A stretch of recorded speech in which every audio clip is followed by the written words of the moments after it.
It's been a rough couple of months in the stock market lately. It seems like every day or so we're having these huge swings up or some massive meltdown that scares everybody to death. Really, we haven't made any progress on the stock market averages since the beginning of December. And after the great year that we had in 2017, that's got a lot of people disturbed. It's going to be interesting to see if the market stops at the levels that it's at now, or if it continues to head down, because this is roughly where it stopped when things began to kind of go down in February. So it'll be interesting to watch how that plays out. But that's not the most important thing to keep your eye on at this point. The real thing to focus on here is something greater.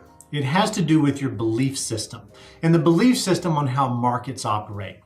If you're like me and you believe that financial markets are efficient, then really you understand that all of the information that's available in the marketplace is already priced in. Now, just because a market is efficient doesn't mean it's perfect.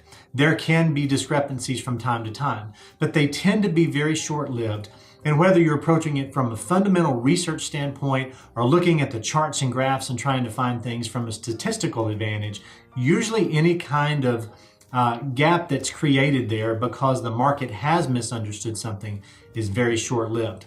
Now, this idea comes from a guy named Gene Fama, who won a Nobel Prize for his work.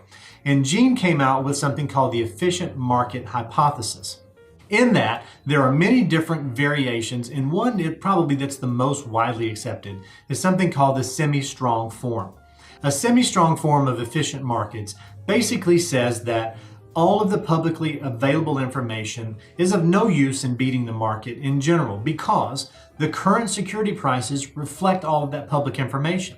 If that's true, then all of the fundamental analysis that everyone does as far as research and keeping up with the news and a lot of the things that the media really touts is of little use.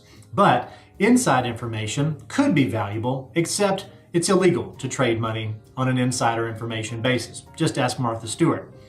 Any price anomalies that do occur are quickly found out by the stock market and the prices adjust accordingly. So basically, it doesn't matter how intelligent you are or how skillful you may be, trying to beat the market on a consistent basis is almost an impossible proposition. And I think that's why so many people who really don't understand this keep trying to beat the market. They try to time the market or they try to find that next new thing that's going to really give them an advantage. But if you look at the way that investment performance has operated compared to investor performance, you'll see that the investments have always outperformed. If you look at this chart here, you can see from a 1-year, 3-year, 5-year, 10, even 20, 30-year basis, the orange of the S&P 500 has outperformed the blue of the average investor return. Now, naturally, there are a few people who have beaten that. Warren Buffett is probably the greatest example of that. But for every Warren Buffett, there are millions of others who are just not nearly as successful, yet somehow they think that they're going to be able to find an advantage and it's going to be different for them. The thing you have to realize is that the market in general is a zero-sum game. If you buy an investment, somebody else has to sell it. One of you is going to be wrong. And so if you think it's going to go down and somebody else thinks it's going to go up, that's where the trade occurs. And really the only person that benefits from a trade is the market maker or the middleman in that situation. So the media pushes a lot of activity and wants you to stay tuned because they can sell advertising space. And they're funded in many ways by the market makers themselves because that's how they generate their profits. But is that in your best interest or is that in somebody else's best interest? Really, the key to making everything work is asset allocation. Now, that doesn't sound nearly as exciting as trying to find the next Amazon or the next Facebook. Although Facebook struggled a little bit lately, it's had a phenomenal rise. And some of that goes into the mix because it fits into something called an asset class.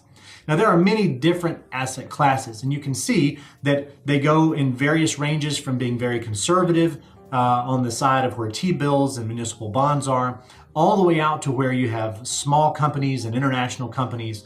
And with that combination, there are certain attributes that each of these asset classes have based on risk and return. Putting those together, much like you would a recipe, allows the dynamics and the dimensions of each of those asset classes to work together. And by putting them together in a way that helps you maximize the amount of return and minimize the amount of risk, you can improve your odds of success. How you do this is based on your goals. And the objective would be to get the most efficient mix possible so that you can maximize your returns while minimizing your risk. In the academic world where Gene Fama operates, they have developed something called the efficient frontier. And you can see here that by putting different combinations of asset classes together, you can pull the risk and expected return levels in different areas. Basically what that does is it allows the correlation of one asset class to work efficiently with the correlation of another asset class. So while all of them have risk, one risk can actually offset the other and improve your chances for a better outcome without skewing the risk curve out too far. So let's go back to what's most important for you to be watching right now.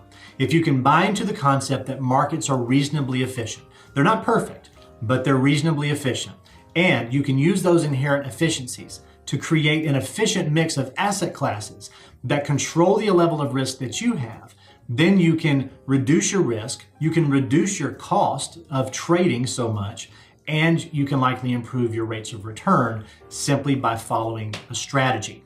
Now, having someone who's not emotionally attached to your outcomes, who has experience and knowledge, and who can guide you through these types of events, just in the short term and in the long run, to help you focus on your goals, is an extremely valuable person to have on your team. For many of you, that's been our pleasure, and we're proud and happy to be able to serve you in that way.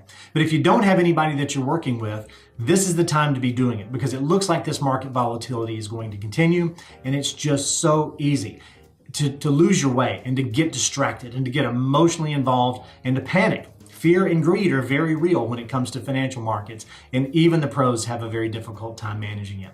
So I hope this has helped you here. Now in the next video, I'm going to build on this theme a little bit, and I'm going to talk about how to take something that's random and actually make it more predictable so that you can benefit from it, and we'll apply that concept to how you can be more successful in your financial portfolios.